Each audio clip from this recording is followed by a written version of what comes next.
In 2016, I think, around the time of the clown sightings that were going on at the time, that kind of scare was happening where people were dressing up like creepy clowns and hiding on dark street corners and basically just trying to scare people, you know. And I saw this happening, and as a conspiracy thinker by this point, heavily seeped in all of this stuff, you know, deep into the biblical history narrative, studying the Nephilim and the origin of demons and the links to the Nephilim and so forth. I didn't trust that the media was putting a spotlight on these clowns. Something didn't sit right with me when I saw that for the first time. I was like, the media doesn't show you anything unless it wants you to see it. It's basically how my thought process behind this whole 2016 clown sighting phenomena, which was in America and in the UK. You know, it was kind of across the way in the Northern Hemisphere, at least. And something that was the start of it for me with the clown stuff, that something started to turn in my head and neurons started to fire. And I just on a whim, I just typed into Google Nephilim and clowns.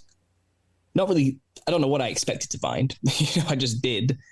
From the back of this, and I found a video on YouTube. It was one video that had made this link at all, and it was somebody who was basically pretending to be a conspiracy theorist. It was a parody video of somebody imitating a stereotype conspiracy theorist, and they were basically going on to explain about the Nephilim and the biblical history of the Nephilim, and he mentioned that they had white skin and red hair, you know. And he basically said the only logical conclusion is that the Nephilim were interdimensional killer clowns from outer space. And he said it in that like History Channel mocking tone, you know. Cadence, and he wasn't being serious. He wasn't. He had no. He wasn't a researcher of any kind. It was just some guy taking the piss out of conspiracy theorists, you know. But when he said that, it clicked in my mind. I went, wait a minute. What did he just say? And it kind of, I just went off on that tangent and I started to make connections. And here I am, like, what is it now? So 2000, how is it 8 years, 9 years, 7 years later? It's been a long time since then, you know, and the connections have just kept going. And, you know, I corroborated with Gary Wayne, the author of the Genesis 6 conspiracy, you know, and he taught me a lot and gave me a lot of stuff with his book about how these Nephilim were described in biblical canon and outside of biblical canon, and how there were all these ancient cultures that worshipped serpents, serpentine gods. And maybe again, like I said, not putting the horse before the cart here, but there's a lot of parallels and connections I made throughout the process of doing this, which eventually proved to me, and I think I've made a good concerted effort over, like you said, about 36 episodes and hundreds of hours of extra content in live shows and extra streams and interviews, you know, and I'm like, I don't know if you've mentioned this, but I'm writing the book on it currently. And I'm 11 chapters in, and it seems to me that what we call a clown in a Western sense, you know, this image we have of a clown with white skin and red hair and the multicolored clothing and the particular highbrow ridge makeup and the red nose with the wide red mouth, all of these things are caricatured features of the Nephilim as they were when they roamed the earth in a physical form.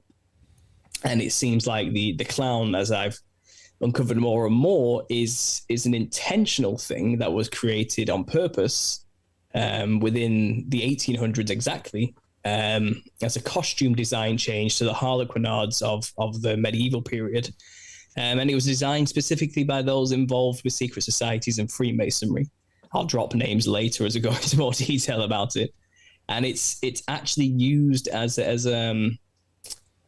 how do I explain this? I've been trying to say this over and over again for 6 years, the best way to explain this. And I think basically my research has led me to understand that the clown is created in a way in which secret societies can dress like the demons they venerate without the public realizing it.